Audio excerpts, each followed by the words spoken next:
السلام علیکم ناظرین، خواب کے بعد انسان کو بے چینی رہتی ہے، اس کی کیا وجہ ہے؟ اللہ تنبیہ کر رہا ہے، بندے نے نماز نہیں پڑھی، عشاء کی سو گیا ہے تو بڑا جب اٹھا ہے تو بے چینی، گھبراہٹ، دباؤ، اچانک اٹھ جانا، ایسی کنڈیشن ہوتی ہے اس کے اوپر۔ تو اللہ سمجھا رہے ہیں کہ اپنی نمازوں کی فکر کر۔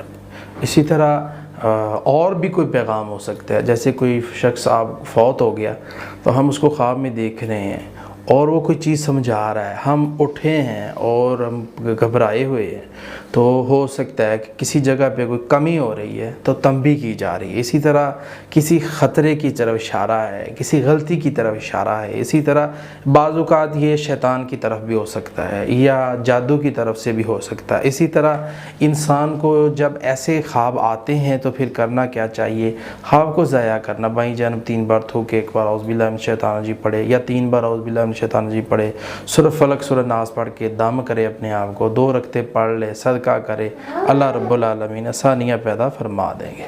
اعوذ باللہ من الشیطان الرجیم